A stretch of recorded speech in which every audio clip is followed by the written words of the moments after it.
ఓం శాంతి 26/1/2024 సాకార ఈశ్వరీయ మధుర మహావాక్యాలు. మధురమైన పిల్లలారా, మీకు ఇప్పుడు శాంతిధామము మరియు సుఖధామంలోకి వెళ్లేందుకు ఆధారం లభించింది. మీరు బాబాను స్మృతి చేస్తూ చేస్తూ పావనంగా కర్మాతీతంగా అయ్యి శాంతిధామంలోకి వస్తారు. ప్రశ్న: తండ్రి ఏ పిల్లలను బుజ్జగిస్తారంటే ముద్దు చేస్తారు. పిల్లలు తండ్రిని ఎలా ప్రత్యక్షం చేస్తారు? జవాబు: ఏ పిల్లలైతే ఆజ్ఞాకారులుగా సేవాదారులుగా చాలా మధురంగా ఉంటారో, ఎవరైతే ఎప్పుడూ ఎవ్వరికీ దుఃఖం ఇవ్వరో అటువంటి పిల్లలకే బాబా నుండి ప్రేమ లభిస్తుంది. పిల్లలైన మీకు పరస్పరంలో చాలా ప్రేమ ఉన్నప్పుడు, మీ ద్వారా ఏ తప్పులు జరగనప్పుడు, మీ నోటి నుండి దుఃఖమునిచ్చే మాటలు వెలువడనప్పుడు, సదా సోదర భావం యొక్క ఆత్మిక ప్రేమ ఉన్నప్పుడు తండ్రిని ప్రత్యక్షం చేయగలరు. పాట: నాకు ఆధారమునిచ్చేవారు. ఓం శాంతి. ఈ పాటను పిల్లలు ఎన్నోసార్లు విన్నారు. ఈ ఆవాగమనం అనగా వచ్చిపోవడంలో తాము ఎంతగా భ్రమించారో పిల్లలు అర్థం చేసుకున్నారు. డ్రామా ప్లాన్ అనుసారం ఒక శరీరాన్ని వదిలి మరొక శరీరాన్ని తీసుకున్నారు. సుఖధామంలో తామంతక తామే సంతోషంగా ఒక శరీరాన్ని వదిలి మరొక శరీరాన్ని తీసుకునేవారు. ఇప్పుడు తండ్రి శరీరాన్ని సంతోషంగా వదిలేందుకు విధానాన్ని అర్థం చేస్తూ ఉన్నారు. ఆత్మలైన మనము పరంధామం నుండి వచ్చాము అని, ఇక్కడ పాత్రలు అభినయిస్తున్నామని పిల్లలు అర్థం చేసుకున్నారు. మొట్టమొదట ఆత్మలైన మనము అవినాశి అని నిశ్చయం ఉండాలి. ఆధారమును ఇచ్చేవారు, సహాయము చేసేవారు ఒక్క తండ్రి మాత్రమే అని పిల్లలకు అర్థం చేయించబడింది. తండ్రిని స్మృతి చేయడం ద్వారా చాలా సంతోషం కలుగుతుంది. ఇవి చాలా అర్థం చేసుకోవాల్సిన విషయాలు. మొదట అందరూ శాంతిధామంలో ఉంటారు, తర్వాత మొదట సుఖధామంలోకి వస్తారు. తండ్రి మీకు ఆశ్రయమునిస్తారు. పిల్లలు మీ శాంతిధామము సుఖధామములు రానే వచ్చేస్తాయి. ఆత్మలైన మనం ఒక శరీరాన్ని వదిలి మరొక శరీరాన్ని తీసుకుంటాము అనే నిశ్చయమేమో ఉంది. అవినాశి పాత్ర ముందే లభించి ఉంది. మీరు 84 జన్మల పాత్రను అభినయించాలి. తండ్రి పిల్లలతోనే మాట్లాడతారు, ఎందుకంటే ఈ విషయాలు మీకు తప్ప ఇంకెవ్వరికీ తెలియవు. ఈ పురుషోత్తమ సంగమ యుగంలోనే పురుషోత్తములుగా తయారు చేసేందుకు తండ్రి మార్గాన్ని తెలుపుతారు. ఆత్మకు ఏ విధమైన భయం ఉండరాదు. మనము చాలా ఉన్నతమైన పదవి పొందుతాము. మీరు అన్ని జన్మల గురించి తెలుసుకున్నారు. ఇది అంతిమ జన్మ. శాంతిధామము సుఖధామంలోకి వెళ్లేందుకు నాకు ఆధారము లభించింది అని ఆత్మ అర్థం చేసుకుంది. కావున సంతోషంగా వెళ్ళాలి. కానీ ఇప్పుడు ఆత్మ పతితంగా ఉంది అని, ఆత్మ రెక్కలు విరిగిపోయాయి అని జ్ఞానం లభించింది. మాయ రెక్కలను విరిచేస్తుంది, అందువలన తిరిగి వెళ్ళలేదు. తప్పకుండా పావనంగా ఇక్కడే అవ్వాలి. అక్కడి నుండి క్రిందకేమో వచ్చేశారు, కానీ ఇప్పుడు తమకు తాముగా తిరిగి వెళ్ళలేరు. ప్రతి ఒక్కరూ తమ పాత్రను అభినయించాల్సిందే. మనం చాలా ఉన్నతమైన కులానికి చెందిన వారము అని కూడా మీరు అర్థం చేసుకోవాలి. ఇప్పుడు మాకు మళ్ళీ చాలా ఉన్నతమైన వంశంలో రాజ్య భాగ్యం లభిస్తుంది. అటువంటప్పుడు ఈ శరీరాన్ని ఏం చేసుకుంటాం?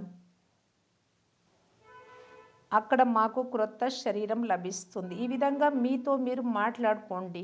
తండ్రి తన పరిచయాన్ని కూడా ఇచ్చారు. అలాగే రచన ఆది మధ్య అంత్యముల రహస్యాన్ని కూడా అర్థం చేయిస్తారు. ఆత్మయే సతో ప్రధానము, సతో రజో తమోలలోకి వస్తుంది. ఇప్పుడు మళ్ళీ ఆత్మ అభిమానిగా అవ్వాల్సి ఉంటుంది. ఆత్మయే పవిత్రంగా అవ్వాలి. ఇప్పుడు కేవలం నన్ను ఒక్కరిని స్మృతి చేయండి, ఇంకెవ్వరిని స్మృతి చేయకండి అని బాబా చెప్తున్నారు. ధన సంపత్తులు, ఇల్లు, పిల్లలు మొదలైన వాటిలోకి బుద్ధి వెళ్ళినట్లయితే కర్మాతీత స్థితిని పొందలేరు. అప్పుడు పదవి తగ్గిపోతుంది, శిక్షలను కూడా అనుభవించాల్సి వస్తుంది. ఇప్పుడు ఆత్మలైన మనము తిరిగి వెళ్ళనున్నాం. పావనంగా అయ్యి తిరిగి వెళ్ళాలి. పావనంగా చేయడానికి తండ్రి వచ్చారు. కావున మనం సంతోషంగా తండ్రిని ఎందుకు స్మృతి చేయరాదు? తద్వారా మన వికర్మలు వినాశనం అవుతాయి. స్వయం స్మృతి చేస్తూ ఇతరులకు తెలిపిస్తే వారికి కూడా బాణం తగులుతుంది. దీనిని విచార సాగర మథనము అంటారు. ఈ విధంగా మాట్లాడుకోవడాన్ని ఉదయాన్నే విచార సాగర మథనం బాగా నడుస్తుంది. ఎందుకంటే బుద్ధి మంచి రీతిగా ఉంటుంది. విచార సాగర మథనం వలన రిఫ్రెష్ అవుతారు. భక్తి కూడా ఆ సమయంలోనే చేస్తారు. ప్రభాత వేళలో రాముడిని స్మృతి చేయి ఓ మనస్సా అన్న పాట కూడా ఉంది. భక్తి మార్గంలో అయితే కేవలం పాడేవారు. ఇప్పుడు తండ్రి వచ్చి ఉదయమే లేచి నన్ను స్మృతి చేయండి అమృతవేళ సమయంలో అని ఆదేశమునిస్తున్నారు. సత్యుగంలో రాముణ్ణి స్మరించరు. ఇదంతా తయారైన డ్రామా. తండ్రి వచ్చి జ్ఞానము మరియు భక్తి యొక్క రహస్యాన్ని అర్థం చేయిస్తారు.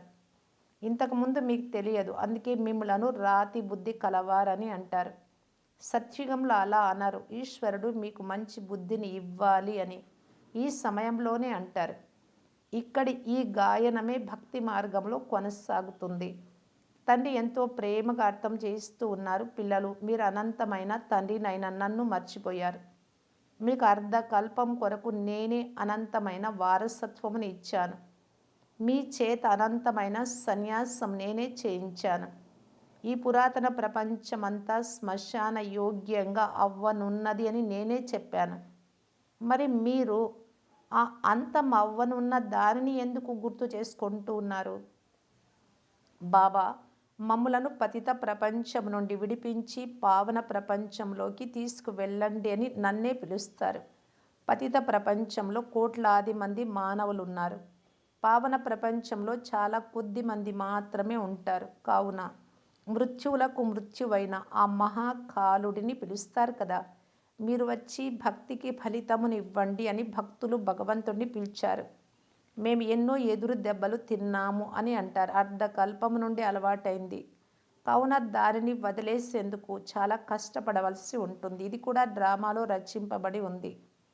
పిల్లలు నంబర్వార్ పురుషార్థానుసారం కల్పకృతం వలె తమ కర్మాతీత స్థితిని పొందుతారు. మళ్ళీ వినాశనం అయిపోతుంది. ఇప్పుడైతే ఉండేందుకే చోటు లేదు, ధాన్యం లేదు, మరి ఎలా తింటారు? అమెరికాలో కూడా కోట్లాది మనుషులు ఆకలితో మరణిస్తారు అని చెప్తారు. ఈ ప్రాకృతిక వైపరీత్యాలైతే సంభవించవలసిందే. యుద్ధము ప్రారంభమైతే ధాన్యం ఎక్కడి నుండి వస్తుంది? యుద్ధం కూడా చాలా భయంకరంగా జరుగుతుంది. వారి వద్ద తయారుగా ఉన్న సామాన్ అంతటిని, బాంబులు మొదలైనవి బయటకు తీస్తారు. వాటికి ప్రకృతి వైపరీత్యాలు కూడా తోడవుతాయి. అంటే యుద్ధం జరిగేటప్పుడే ప్రకృతి వైపరీత్యాలు కూడా వస్తాయి. అంతకు ముందే మీరు కర్మాతీత స్థితిని పొంది ఉండాలి. ఎందుకంటే ఆ సమయంలో పురుషార్థం చేయలేరు. నలుపు నుండి, అపవిత్రం నుండి సుందరంగా పవిత్రంగా అవ్వాలి. కామచితిపై కూర్చొని నల్లగా అయిపోయారు. ఇప్పుడు తండ్రి సుందరమైన వారిగా తయారు చేస్తారు. ఆత్మలు ఉండే స్థానం ఒక్కటే కదా. ఇక్కడికి వచ్చి పరంధామం నుండి పాత్రను అభినయిస్తారు. మీరు అర్ధకల్పం యొక్క రామరాజ్యాన్ని, అర్ధకల్పం యొక్క రావణ రాజ్యాన్ని రెండింటిని దాటుతారు. ఇప్పుడు ఇది పాత ప్రపంచం అంతమయ్యే సమయం. నేను అంతిమ సమయంలోనే పిల్లలు పిలిచినప్పుడే వస్తాను అని తండ్రి తెలిపించారు. పురాతన ప్రపంచం తప్పకుండా వినాశనం అవ్వనున్నది. మిరువా మౌత్ మలూక షికార్, పిల్లికి చలగాట మెలుకకు ప్రాణ సంకటం అన్న గాయనం కూడా ఉంది. కానీ తండ్రి ఇచ్చిన శ్రీమతమును అనుసరించకపోతే ఆ సంతోషం ఉండదు. ఇప్పుడు మనం ఈ శరీరాన్ని వదిలి అమరపురిలోకి వెళ్ళాలి అని పిల్లలైనా మీకు తెలుసు.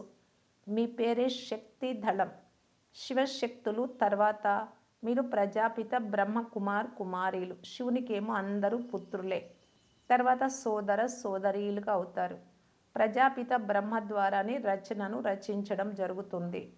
బ్రహ్మను గ్రేట్ గ్రేట్ గ్రాండ్ ఫాదర్, తాతలకు తాత, ముత్తాతలకు ముత్తాత ఇలాగ అంటారు. కావున తండ్రి కూర్చొని ఆత్మలకు అర్థం చేయిస్తారు. ఆత్మయే శరీరం ద్వారా అన్ని పనులు చేస్తుంది. శరీరాన్ని కొట్టినప్పుడు ఆత్మయే, ఆత్మనైన నేను ఈ శరీరము ద్వారా ఫలానా ఆత్మ యొక్క శరీరాన్ని కొట్టాను అంటుంది. ఆత్మనైన నేను ఈ శరీరం ద్వారా ఈ పొరపాటు చేశాను అని పిల్లలు లెటర్స్లో కూడా వ్రాస్తారు. శ్రమ కలుగుతుంది కదా. ఈ విషయంలో విచార సాగరం మథనం చేయాలి. పురుషులకు ఇది చాలా సహజం. బొంబాయిలో ఉదయం విహరించేందుకు ఎందరో వెళ్తూ ఉంటారు వాకింగ్కు. కానీ మీరు ఏకాంతంలో విచార సాగరం మథనం చేయవలసి ఉంటుంది. బాబాను మహిమ చేస్తూ ఉండండి. బాబా మీ కర్తవ్యం అద్భుతం. దేహదారుల మహిమ గానం చేయబడదు. ఉన్నతోన్నతుడు భగవంతుడు, వారు విదేహి, వారు ఎప్పుడూ దేహాన్ని ధరించరు. నేను సాధారణ తనువులో ప్రవేశిస్తాను అని వారు స్వయం తెలియజేశారు. బ్రహ్మకు తన జన్మలను గూర్చి తెలియదు, మీకు కూడా తెలియదు. ఇప్పుడు ఇతడు కూడా నా ద్వారా తెలుసుకున్నారు, అలాగే మీరు కూడా తెలుసుకున్నారు. కావున ఇది కూడా ఒక అభ్యాసమే. తండ్రిని స్మృతి చేయడం ద్వారా మీకు చాలా సంతోషం కలుగుతుంది. ఎప్పుడైతే స్వయాన్ని ఆత్మగా నిశ్చయం చేసుకుంటారో అప్పుడు ఆత్మనే చూస్తూ ఉంటారు. అప్పుడు వికారాల విషయం ఏది ఉత్పన్నమవ్వదు. అశరీరీ భవ అని తండ్రి అంటారు. అలాంటప్పుడు వికారి ఆలోచనలు ఎందుకు ఉత్పన్నమవుతాయి? శరీరాన్ని చూడడం వలన క్రింద పడిపోతారు. ఆత్మనే చూడాలి. నేను ఒక ఆత్మను, నేను ఈ పాత్రను అభినయించాను. ఇప్పుడు తండ్రి అశరీరీ భవ అని అంటూ ఉన్నారు. నన్ను స్మృతి చేసినట్లయితే మీ పాపాలు అంతమైపోతాయి. అంతేకాక స్మృతి యాత్రలో ఉండడం ద్వారా సంపాదన జమ అవుతుంది. ఉదయం వేళ అమృత వేళ చాలా మంచిది. కేవలం బాబాను తప్ప ఇంకెవ్వరిని చూడకండి. ఈ లక్ష్మీనారాయణులు మీ లక్ష్యం. మన్మనాభవ మధ్యాజీ భవ అన్న పదాల అర్థం ఎవ్వరికీ తెలియదు. భక్తి ప్రవృత్తి మార్గం వారి కోసమే అని మీరు అర్థం చేయించవచ్చు. ఆ నివృత్తి మార్గం సన్యాసులు అడవిలో ఏ భక్తిని చేస్తారు? ఇంతకుముందు వారు కూడా సతో ప్రధానంగా ఉండేవారు. ఆ సమయంలో వారికి అన్ని అడవిలోకి వారి వద్దకి వచ్చి చేరేవి. ఇప్పుడు ఆ కుటీరాలన్నీ ఖాళీ అయిపోయాయి. ఎందుకంటే తమో ప్రధానమైనందున ఇప్పుడు వారి వద్దకు ఏమీ వచ్చి చేరుకోవు. భక్తులకు కూడా వారిపైన శ్రద్ధ లేదు. ఆ కారణంగానే నివృత్తి మార్గం వారు ఇప్పుడు వ్యాపారాలలో నిమగ్నమైపోయారు. కోటీశ్వరులుగా, పదమాపతులుగా. వ్యాపారం అంటే మామూలు స్థూల వ్యాపారం కాదు. అక్కడే భక్తుల దగ్గర కోట్లు తీసుకుంటూ ఉంటారు. ఇప్పుడు అదంతా కూడా అంతమవ్వనున్నది. అంతేకాని ఈ బంగారం ద్వారా భవనాలు మొదలైనవి తయారవుతాయి అని కాదు. అక్కడ అన్నీ క్రొత్తగా ఉంటాయి. ధాన్యం కూడా క్రొత్తగా ఉంటుంది. క్రొత్త ప్రపంచంలో అన్ని వస్తువులు ఫస్ట్ క్లాస్గా ఉంటాయి. ఇప్పుడైతే భూమి పాడైపోయింది కావున ధాన్యం కూడా పూర్తిగా పండడం లేదు. అక్కడ భూమి, సాగరం అన్నీ మీవిగా ఉంటాయి. అక్కడ ఎంతో శుద్ధమైన భోజనాన్ని తింటారు. ఇక్కడ చూడండి, జంతువులను చంపి వండుకొని తింటారు. అక్కడ అసలు ఇటువంటి విషయాలే ఉండవు. కావున పిల్లలైన మీరు బాబాకు ఎంతో కృతజ్ఞతలు తెలపాలి. మీరు తండ్రిని తెలుసుకున్నారు. నేను సాధారణ వృద్ధ మానవుని శరీరంలో ఇతడి వానప్రస్థ అవస్థలో ప్రవేశిస్తాను. ఈ విషయాన్ని తండ్రియే చెప్పారు అని ఇతరులకు కూడా తెలియజేస్తారు. మీరు వానప్రస్థ అవస్థలోనే తిరిగి వెళ్ళాలి. ఇది కూడా ఒక నియమం. భక్తిలో కూడా ఇదే ఆచారం నడుస్తుంది. ఇవన్నీ ధారణ చేయవలసిన విషయాలు. కొందరు బాగా వ్రాసుకొని ధారణ చేసి ఇతరులకు కూడా వినిపిస్తారు. వినడం ద్వారా ఎంతో ఆనందం కలుగుతుంది. ఎందుకంటే ఇప్పుడు ఆధారం లభించింది. ప్రతి ఆత్మ భృకుటి సింహాసనంపై విరాజమానమై ఉంది అని మీకు తెలుసు. భృకుటి మధ్యలో ఒక అద్భుతమైన తార మెరుస్తూ ఉంటుంది అని ఆత్మను గూర్చి అంటారు. పరంపిత పరమాత్మ శివుడు మెరుస్తారు అని అనరు, కానీ మెరిసేది ఆత్మయే. ఆత్మలు పరస్పరంలో సోదరులు. అందుకే హిందువులు, ముస్లిములు, బౌద్ధులు పరస్పరం సోదరులు అని అంటారు. కానీ సోదరులు అనే దానికి అర్థం తెలియదు. పరస్పరంలో ఎంతగా ప్రేమ ఉండాలి. సత్యుగంలో జంతువుల మధ్య కూడా పరస్పరం ప్రేమ ఉంటుంది. మీరంతా సోదరులు కనుక మీకెంతటి ప్రేమ ఉండాలి. కానీ దేహ అభిమానంలోకి రావడం వలన పరస్పరం ఒకరితో ఒకరు ఎంతో విసుగు చెందుతారు. మళ్ళీ ఒకరినొకరు నిందించుకుంటూ ఉంటారు. ఈ సమయంలో పిల్లలైన మీరు పరస్పరం ఎంతో క్షీరఖండం వలె నడుచుకోవాలి. ఈ సమయంలో మీరు ఏ పురుషార్థం అయితే చేస్తున్నారో దానివల్ల 21 జన్మలు క్షీరఖండంగా నడుస్తారు. ఏదైనా తప్పు పదము నోటి నుండి వెలువడినట్లయితే ఐఆమ్ సారీ, నన్ను క్షమించండి అని అనాలి. ఎందుకంటే చాలా మధురంగా ఉండాలి అని బాబా ఆజ్ఞాపించారు.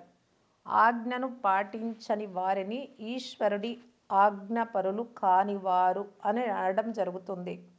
ఆజ్ఞాకారి కాదు అని. ఎప్పుడూ ఎవ్వరికీ దుఃఖం ఇవ్వరాదు. సిపాయి పని చేసేవారు దానికి న్యాయం చేకూర్చేందుకు ఎవరినైనా చంపాల్సి ఉంటుంది అని కూడా బాబాకు తెలుసు.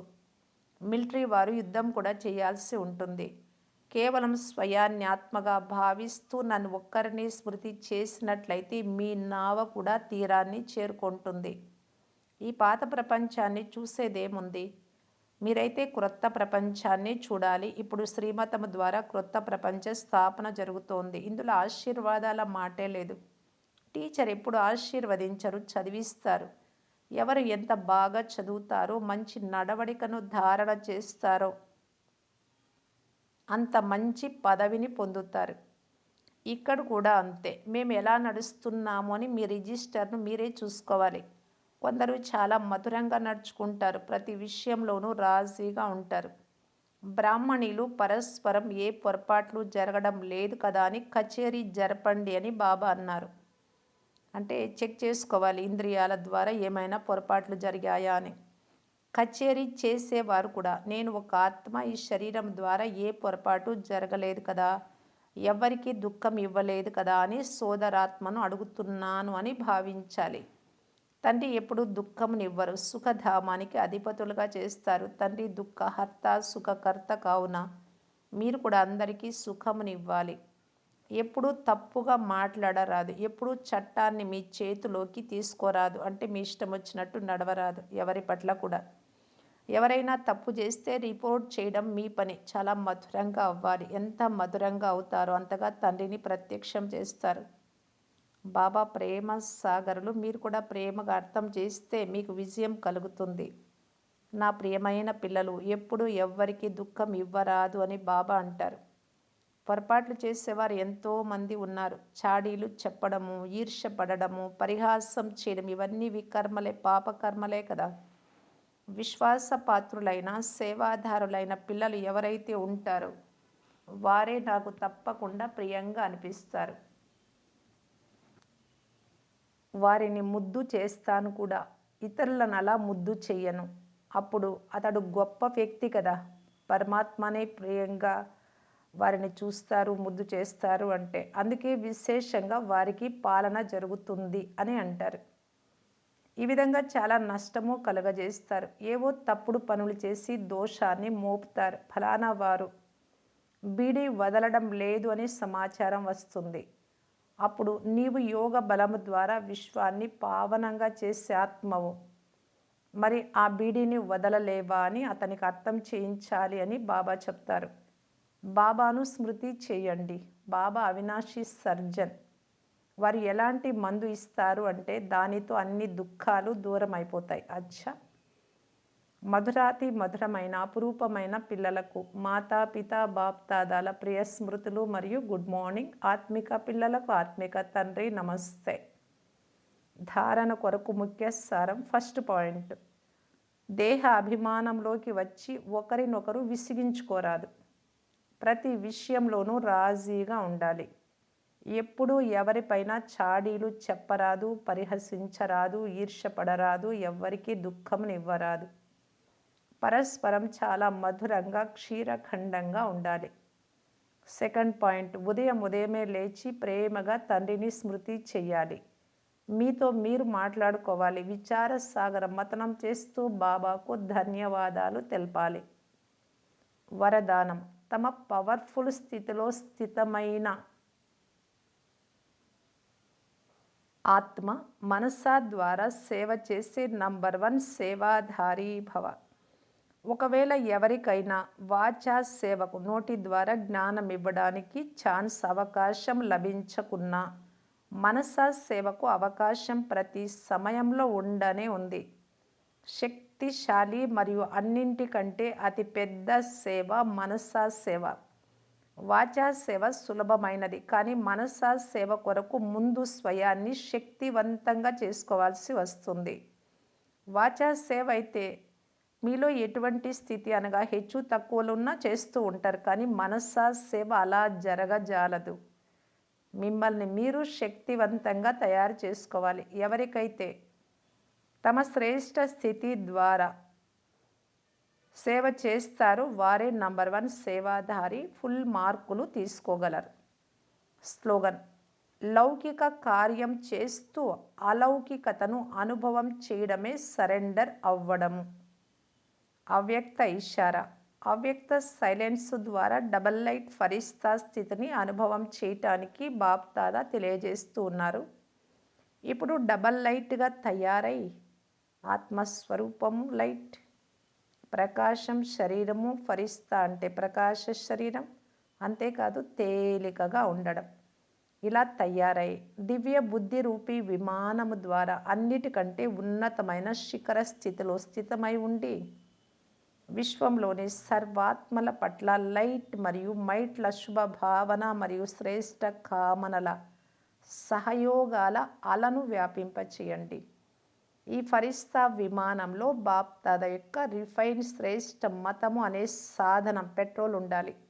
శ్రేష్ఠ మతం, అందులో కొంచెం కూడా మన్మతం పరమతం యొక్క చెత్త ఉండరాదు. ఓం శాంతి.